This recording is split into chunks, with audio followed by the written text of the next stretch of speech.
Everyone feared the alien dragon, until a tiny human girl called him Dad.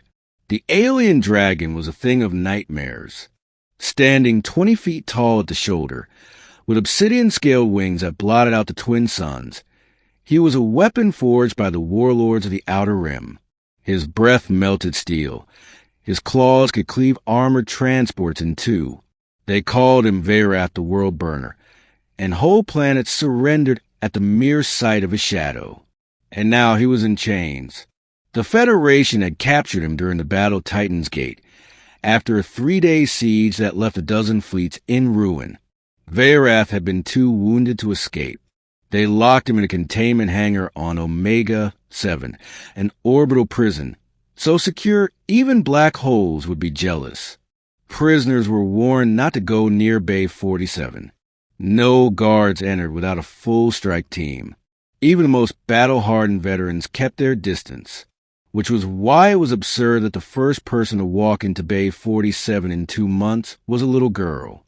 She couldn't have been more than 7 years old, small, with tangled black hair and a patched blue dress. She stepped through the massive blast door as if it wasn't designed to keep in a planet killer. She held something behind her back. Veyrath, chained by gravitic tethers, turned his glowing amber eyes toward her. He could smell her fear from across the hangar, though there was remarkably little of it. Little human, his voice rumbled like an earthquake. Do you value your life so little? The girl blinked at him. Are you hungry? He froze. No one had ever asked him that before. When he didn't answer, she revealed what she'd been hiding. A steaming plate of meat, still sizzling, the smell drifting up to his nostrils. His stomach twisted involuntarily. He hadn't been fed real food since his capture, only nutrient paste from a mechanized dispenser. She walked forward without hesitation. The guards on the observation deck shouted into their comms. Bay 47 breach. Evacuate the child. But the blast doors had sealed behind her. Someone had overridden the locks. The girl stopped just outside the reach of his claws. You look sad, she said softly. My dad used to look sad like that. I am not your father, Veyrath growled. She smiled anyway. You can be. Something inside the dragon shifted. Some ancient, buried instinct he had thought long extinguished.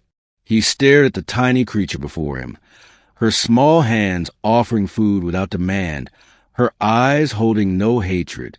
What is your name, little human? Lina. She placed the plate on the floor and stepped back. Cautiously, Veyrath leaned forward and sniffed the offering. His chains groaned. He took the meat in one careful bite, and for the first time in months his chest rumbled, not in a roar but a low, almost imperceptible purr. The prison's commander, Admiral Chorus, was furious.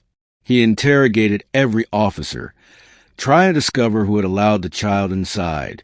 No one confessed. But Lina kept coming back.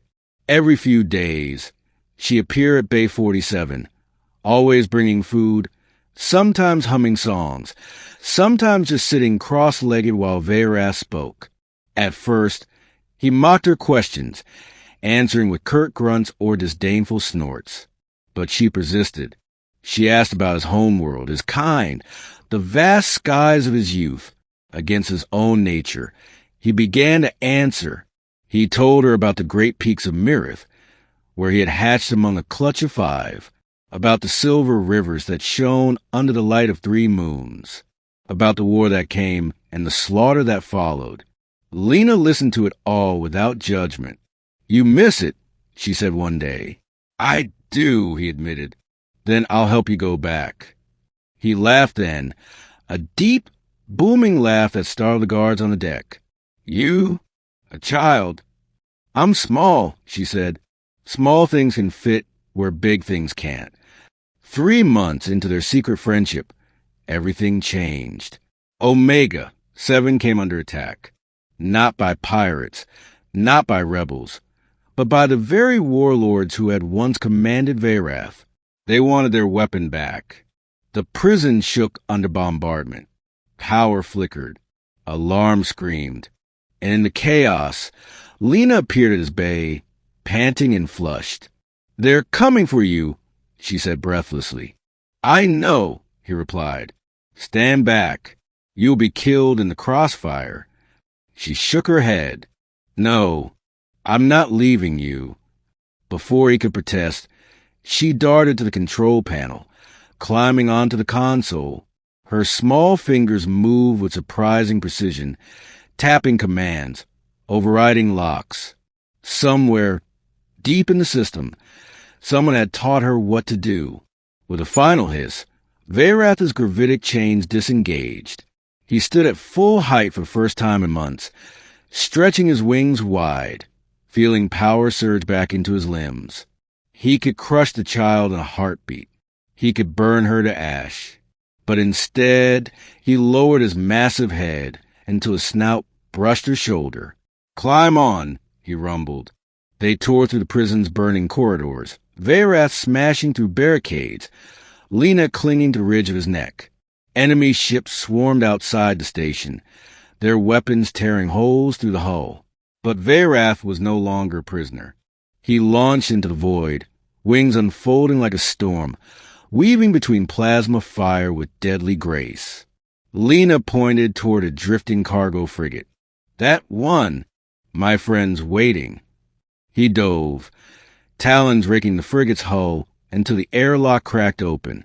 A figure inside, a wiry woman in a pilot's suit, hauled Lina in the moment they landed.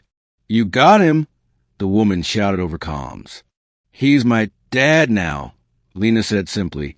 The pilot didn't even question it.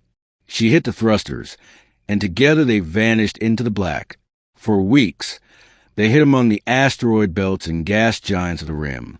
Veyrath hunted for them, catching drifting alien leviathans for food. He slept curled around their ship at night, his wings forming a shield. Lina often sat with him, her tiny hand pressed to the scar on his chest where the Federation had chained him. "Does it hurt?" she asked once. "Not anymore," he said.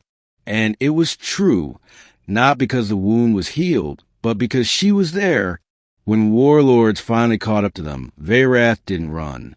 He fought, not as their weapon, but as Lina's protector. His roar shook the stars, his fire tore fleets apart. By the end of the battle, the survivors fled rather than face him again.